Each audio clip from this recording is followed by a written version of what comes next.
Welcome back, everybody, to another fantastic episode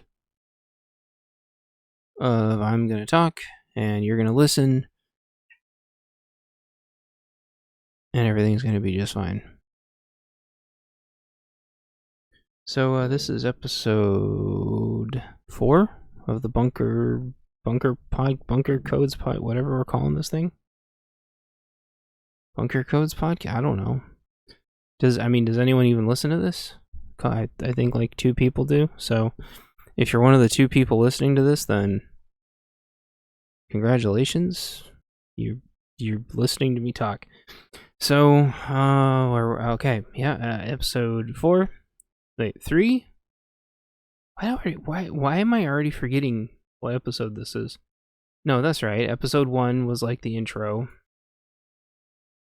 Yeah. Episode 1 was like the intro, and episode 2 was clearing up all the confusions between Bunker, like the very, very first Bunker codes, and then the last of the paperbacks, and then episode 3 was on extremism and how extremism happens. So if you missed those, then congratulations, you missed them. Go watch them, or don't. Actually, it doesn't matter to me. So episode 4 is episode 4 is about how close do I think I got with the collapse, with the collapse suggestions, with my collapse predictions, and I thought that would be a good topic if I can get my headset. Hopefully this isn't causing a bunch of background noise. If I can get my headset to behave itself. So a lot of people ask me, hey, when's World War III starting? Or are we already in World War III? And they said the same thing about the Civil War or Revolutionary War or the Civil Revolutionary War, depending on your definitions and understanding of words and history. So I wanted to talk about how close I think I got it, because I think like 2016, 2017. I want to say it was like the winter of 2016 is when I started reading. Honestly, I don't remember. I have to go look. And ow. I kind of had some opinions, like I always do. I always have my opinions and my theories. And I guess I want to be clear. I didn't write exactly how I thought it would happen. I wrote one of the ways that it could happen. So, a lot of people think we're going to get nuked, or we're going to get invaded like Red Dawn style, or martial law. That's not going to happen. Our country, which I love very much. The people in charge, though, are way too inept and weak to be able to even hold its own country down from itself. So I'm not worried about martial law. They don't have the staff, the manpower, the gear, the logistics. We can't even hold Ukraine right now. So I'm not worried about them being able to hold America from itself. So I'm not worried about that. So civil conflict from the 3-letter agencies, not worried about it. They couldn't stop a bunch of boomers from taking selfies, and they couldn't stop a bunch of soy boys from holding a city down for like more than 100 days. They armed the National Guard with like batons. I don't think they have the manpower or the firepower or the political will to stop either side from doing anything, or the people in the middle from doing anything. They can't stop it. They can't. So not worried about it. So what's that leave, right? What like plausible things, could I see happening, or do I still think my book scenario could happen, where it's like basically the riots and the protests get so bad that it just spills over. I still think that's one of the possibilities that could happen. It's probably one of the most likely still, because we're gonna have food riots, right? I mean, that's the bottom line. Like, what's happening with the Fed right now and interest rates, and they're saying house prices are going up, and they're saying spending is still going up, so they still need to raise interest rates, and they won't say how much. And they said house prices were falling more than they have in I don't know how many years. Like, they say all these things, right? None of it makes any sense. I can't make heads or tails of it. Crypto's doing okay, but it's not doing amazing. There's no like heads or tails to really any of this. So, I still think the food civil unrest thing could definitely happen. However, I want to amend it a little bit to say that I think in my stories, and I know this is a Bunker Codes podcast, but we're talking about, the collapse, whatever, it counts. This is America. It's my podcast. So, and nobody's here to talk to me. So, too bad. You get me talking to my cat, Ringo.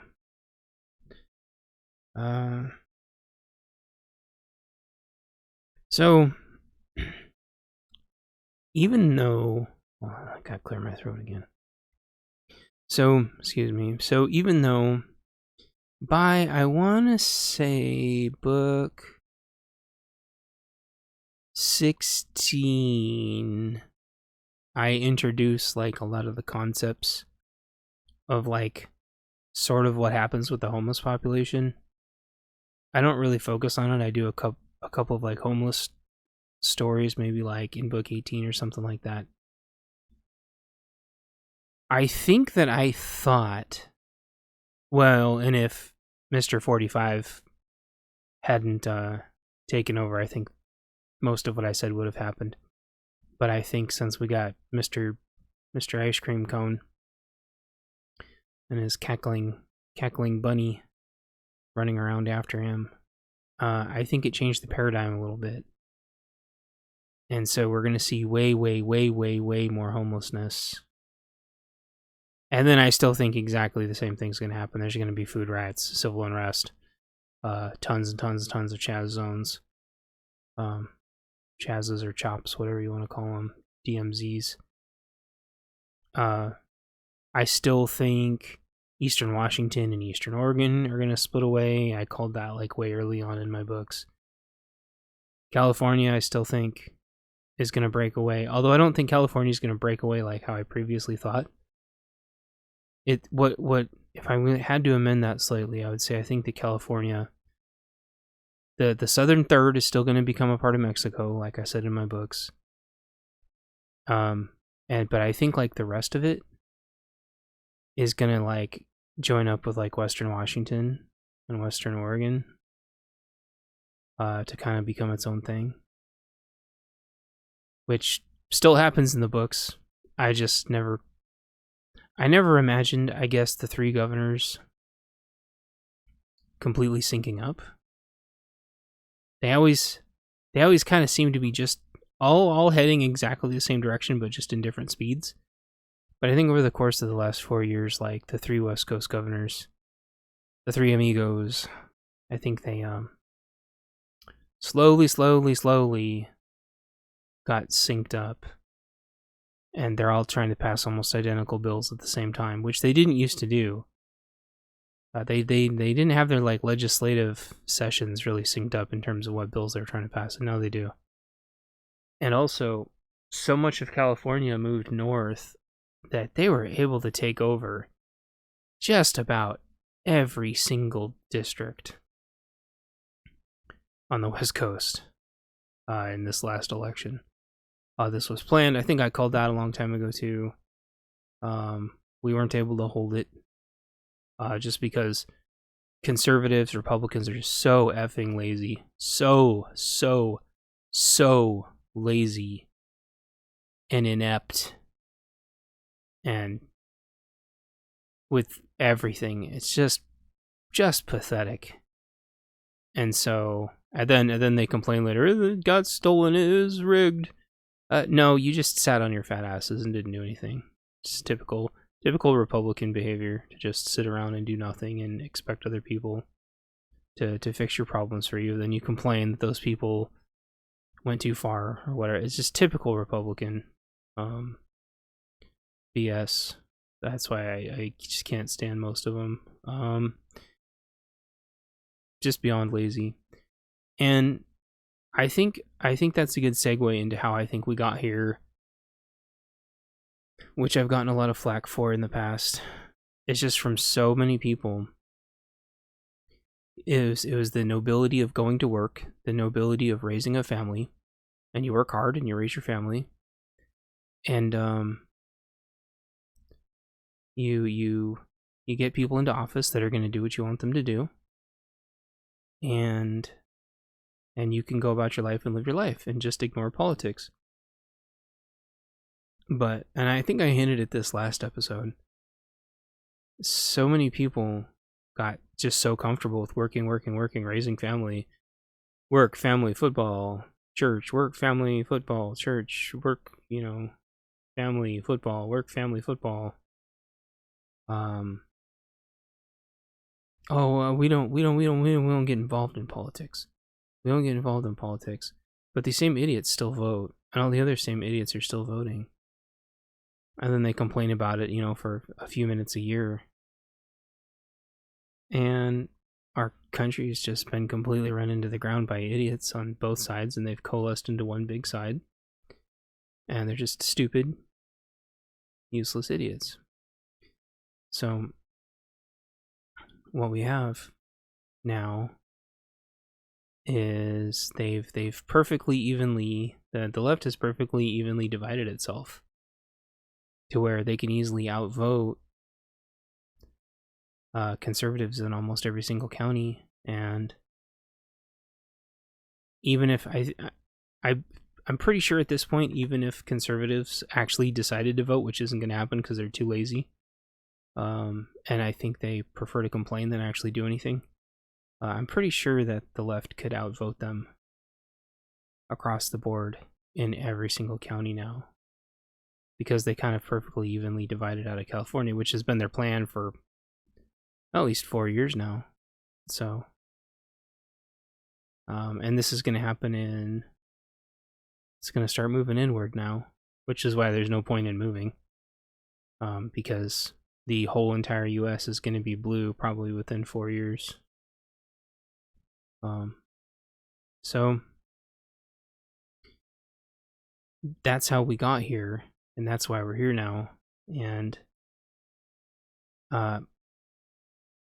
really what I see happening is conservatives are just gonna continue being absolutely completely pathetic and lazy and useless. And true conservatives are gonna keep moving out further and further to keep trying to get away from it all.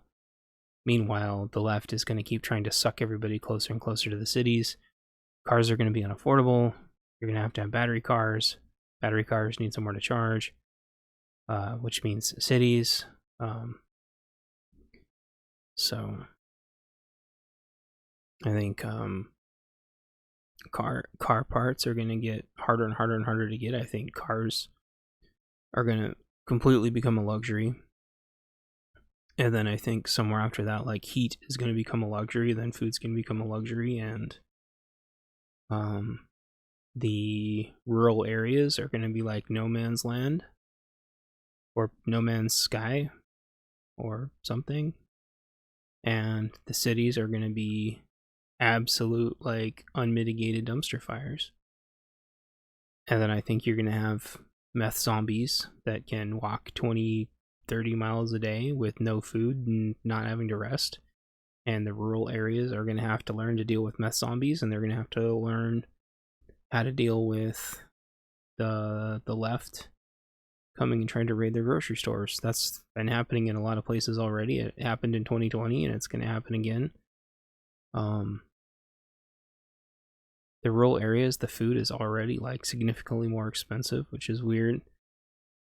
You go in there, they don't recognize you, and you really feel, even if you're a conservative and you're dressed like a conservative, you go into a rural area's grocery store, and you very much get the distinct feeling like they don't want you there. And it's not that they don't like you, it's because they don't like people coming and taking the food from their grocery stores, because they know that each grocery store gets allotted its food by how many people are in that area, and they know how many grocery stores are in their area based on the amount of people, and so they have to be very protective of that food. And so we're really careful when we go to a rural grocery store to get just like the bare minimum, and so they don't see us with a full shopping cart full of food. And we smile and greet everybody, and we make small talk, all things that normal conservatives do. And if we see an aisle out of food and we see someone looking at us,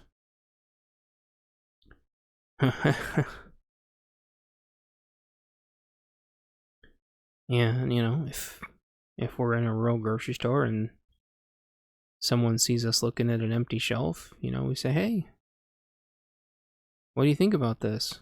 And you wait to hear what they say. And they go, "Yeah, it's bullcrap." Then you go, "Yeah, it's bullcrap. China's taking all our food," or whatever. And they're like, "Yeah." And then, they realize that you're one of them, and then they go on their way. Or you say, "Thanks, Obama," or "Let's go, Brandon," whatever. And you speak their language, and everything's cool. They trust you. You don't act like a squirrely scared soy monster. And make sure you don't completely load up your shopping cart like an asshole. And then you scoot on out of there and don't stay long, and you're just fine. And I completely respect them for being protective of their grocery stores. I think they should be more protective of their grocery stores, to be honest. I think you should have to punch in a zip code. If you're gonna buy more than a couple things, I think you should have to like punch in your zip code or something, because people buying a lot of stuff from out of town just runs them out of food, and it's not fair. It's not fair to them. So that's why we're really super careful when we go on to like the beach or whatever. We bring as much of our own stuff as we can and just buy like the handful of things there that and everybody's cool with that. So I think there's going to be more of that. I think the homeless thing, I don't think they can hide it for very much longer. In the cities around here, they're talking about opening up just giant parking lots, and throwing these kind of like wooden pads down, and then just that are about tent sized, and then just they gave up on tiny houses. They're just gonna do like tents on pads with chain link fence and maybe some barbed wire. I don't know. And there's gonna be hundreds of them. Hundreds of homeless in every single one of them. And so the question is like, where are the homeless people coming from? And I don't mean like geographically, but I mean why, right? People must still be losing their houses or their apartments or whatever. People must still be buying them up. So like, is it China? Like, I don't know who it is. Is it investment firms? Probably. But I think the civil unrest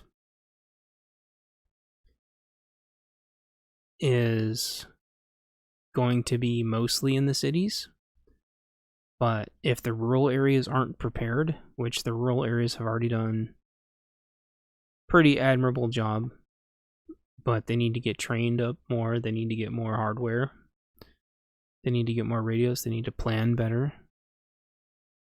And I think that's where the battle lines are going to be drawn. And so that's kind of scenario A. Scenario B is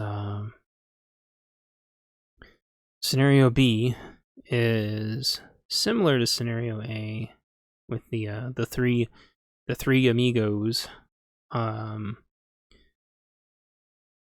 finally like doing tons and tons and tons of firearm bans.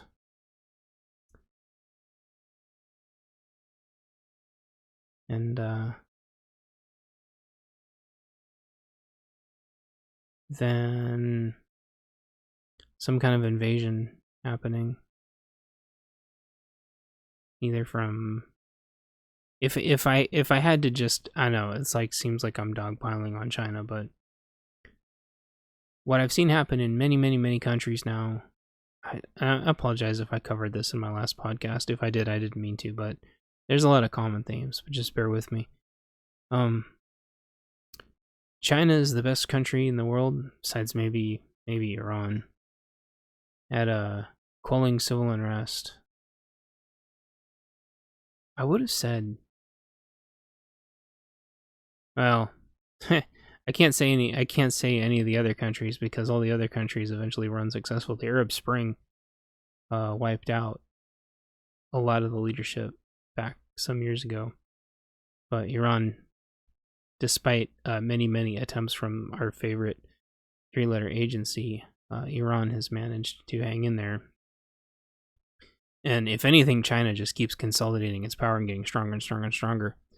Hey, how's it going? I'm doing Bunker Code Podcast number 4, if you're just tuning in. So I think option number 2 was that civil unrest gets like worse and worse and worse and worse. They try to ban guns. Civil unrest gets worse and worse and worse.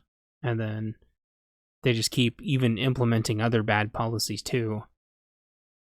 And then they invite China in to quell the civil unrest. That's kind of scenario 2. I see that as being very, very, very plausible. In which case, I wish they would stop waiting. If they're going to do that, I say bring it on. If that's going to happen, though, I think that's a ways off, because I think we have to be a lot weaker before they do that. However, I think our own three-letter agencies they don't have the political will or the strength, even if they hire another 100,000 people. I don't think they can do it. Bless their hearts. Which is fine. That's whatever. It's just not what I'm worried about. I'm not worried about China coming over here either. Everyone's like, oh, I hope China doesn't invade. I'm like, why? They can try. It's like, we're not worried. The rest of the U.S. is worried about China invading the West Coast. The West Coast is not worried about China invading the West Coast. We're just not. Like, okay.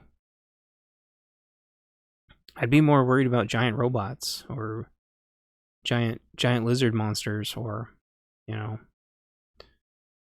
Independence Day UFOs.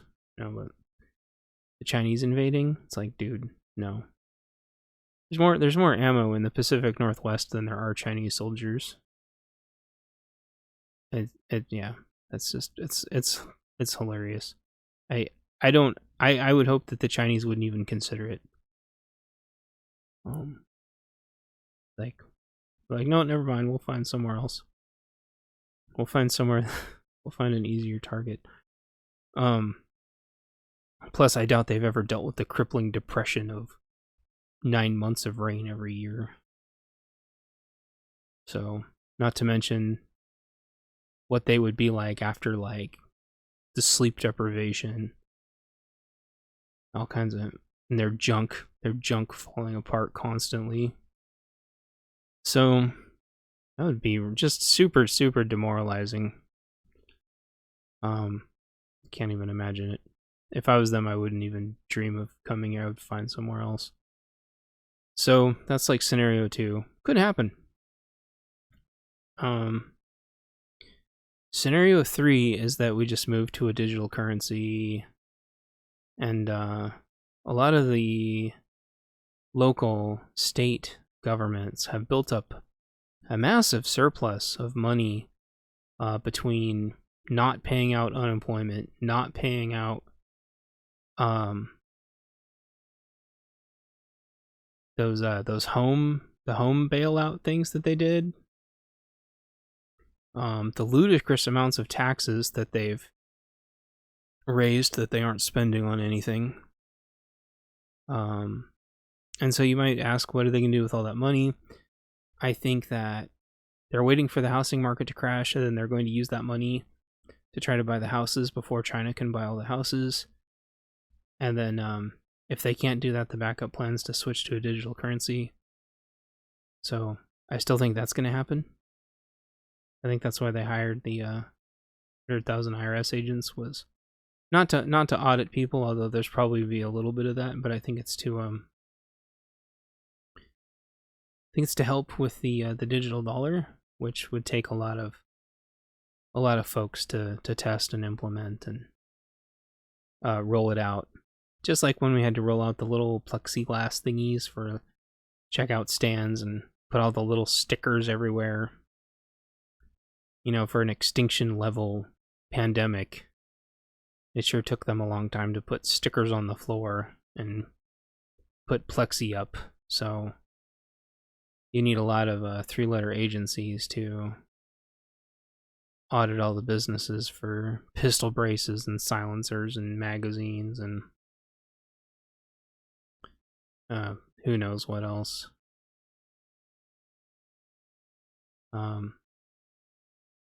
So you think about how many employees it would take to do that, and none of that's ever happened. So imagine like trying to roll out the digital dollar. It would take just tons and tons and tons of employees. I mean, could you imagine like having to switch out like every single ATM machine, every single payment device? Like a manufacturer, probably China, would have to just make like hundreds of millions of those things to roll out the digital dollar everywhere. So you need a lot of employees to roll that out, and a lot of auditors to make sure that everybody was using the new dollar. And then you'd have your agents, you know, check and make sure. So anyway, so I think that's like option number 3, and then everything just kind of collapsing from there. But I think it could be shades of like option 1 and option 3, because I think we're going to the digital dollar anyway. And I think the homeless are going to take over anyway. And I think having those like cash reserves from all the taxes and stuff that they've squirreled away, I think in the end people will be begging the local governments to buy all the houses. I think they'll be begging them to. I think they already have been. 2020 they wanted rent control so bad, they wanted affordable living so bad. They wanted to get rid of landlords so bad. They were just begging the government to just get rid of landlords, and they almost did. It almost worked. The landlords kept suing and suing and suing, and the Supreme Court knocked it down like twice. Finally, like, ruled in their favor. Like, you can't have these. Like, the CDC can't unilaterally decide, you know, ice cream cone can't unilaterally decide that just rent doesn't have to be paid anymore. So we still have landlords, you know, but I think in the end people will be begging to have the government buy up all the houses and redistribute them, so they don't have to have landlords anymore. Funny thing is, though, is that just makes the government your landlord. But some people don't see that as a problem. They really trust the 3-letter agencies. And don't get me wrong, I think there's a lot of them out there that want to help and that can help and that do help. But I think the new governor of Oregon, Kotek, I think she knew this was going to be a problem because she's had a lot of experience with all the red tape revolving right around why they can't just spin up houses or spin up, like, I don't know, even like coffin apartments or whatever. Like, she knows because these rules have been in place for like 40, 60 years before most people have even been born. Back when Piss Town was teeny tiny, and all the suburban areas around Piss Town were a lot more rich, a lot less gentrified. Wait, yeah.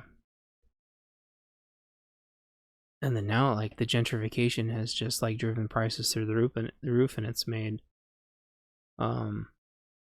this gap between the quote unquote middle class, which doesn't exist anymore, especially in the cities. Like,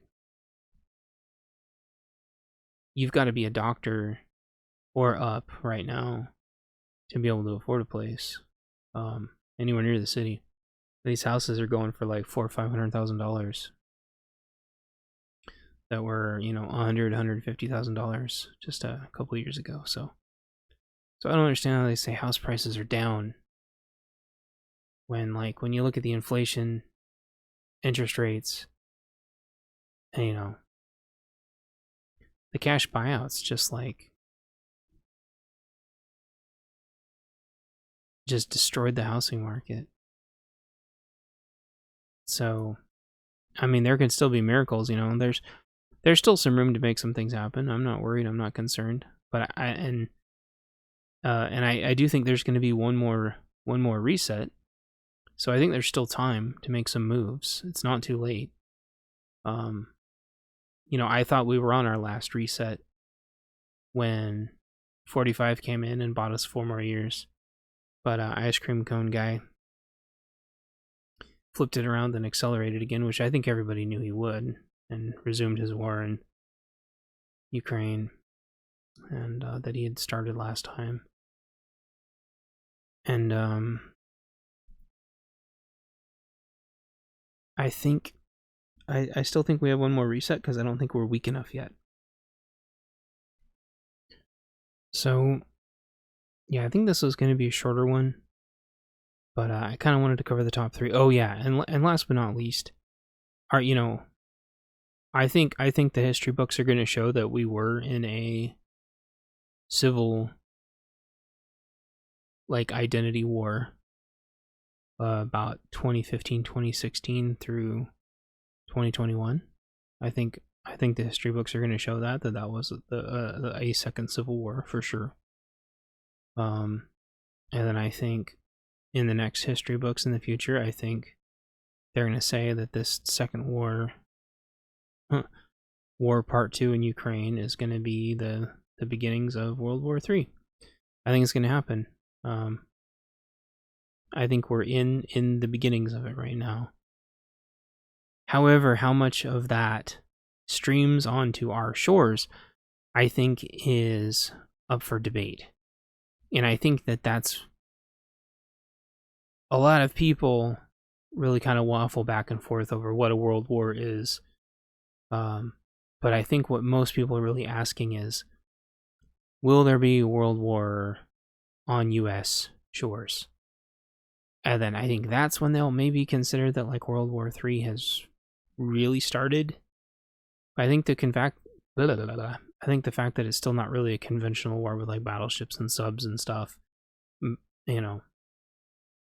we're not actively deploying across a theater,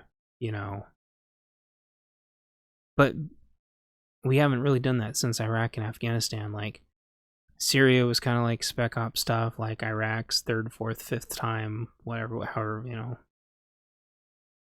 the 5th time we went back there, like, that was like kind of really surgical.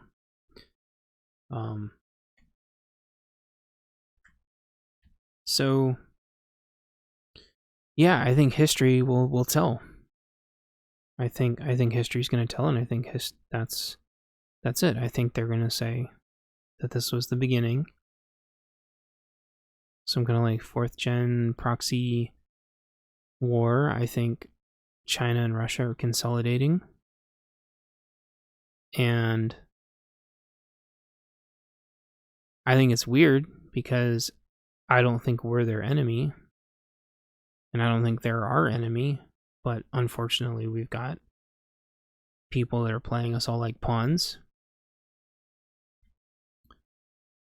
So I think with that, I'm going to go. And I hope everybody takes care. And I want you all to think for yourselves.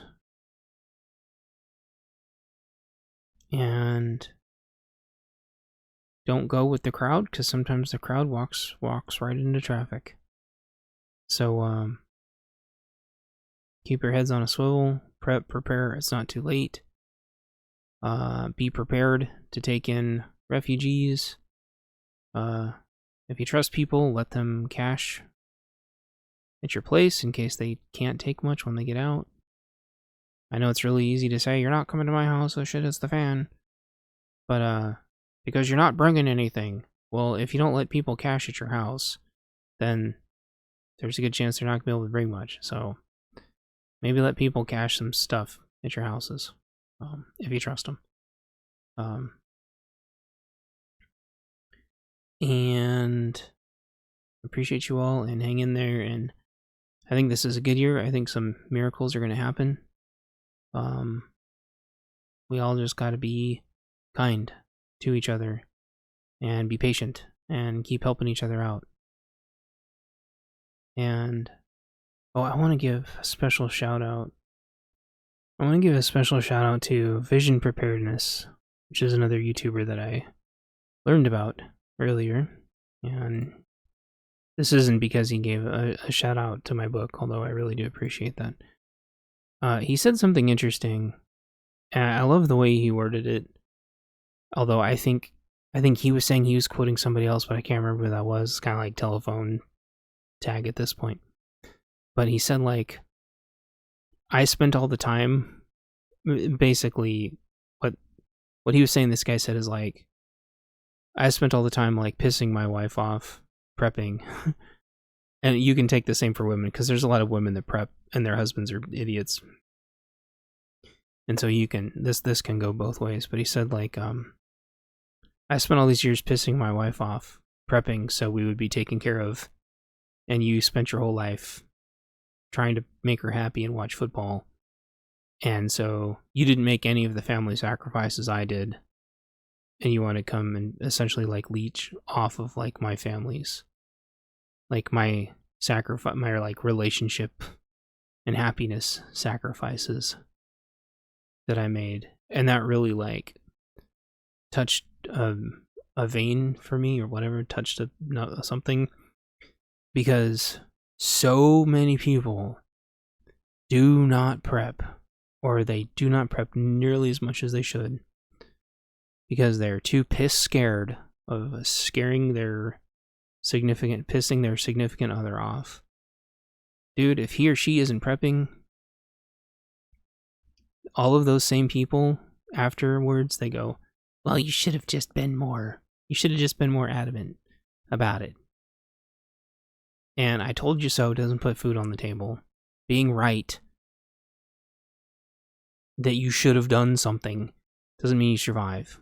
Like, being right means doing the right thing for the right reasons. So the way he worded that, I thought was so good. Or whoever it was that he was quoting. I'm just glad that he brought it up, because I've never heard it worded like that, and it's just so perfect.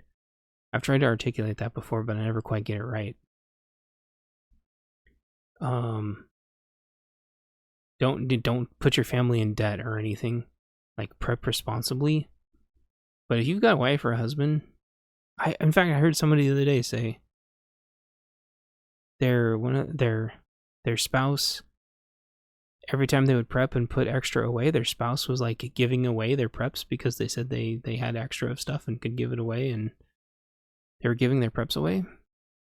That's insane to me. And they said, and then another one said someone came over and was like throwing their preps in the garbage. Like, if you have people getting in your way of like responsible prepping, those people are actively working against you, and you need to get rid of them. I don't care how close of a family member they are. If a family member throws your preps away, they're done for, as far as I'm concerned. That's insane. And I don't mean if you're just like hoarding garbage. I mean like, man, oh man. And if your husband, your wife, whatever, if they don't want you to prep, like, do it anyway. Just do it responsibly. Don't, sabotage your budget.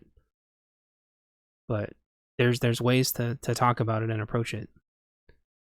And you need to do it, But be responsible. Don't be a dummy, because if they have valid reasons, then like you still need to be paying your bills and being responsible. So anyway, that's all I got. Shout out to Ontario Prepper, and shout out to Vision Preparedness. And if you're both listening to this, and if you're not, then no biggie. And hang in there. And if you stayed to the end, then hooray.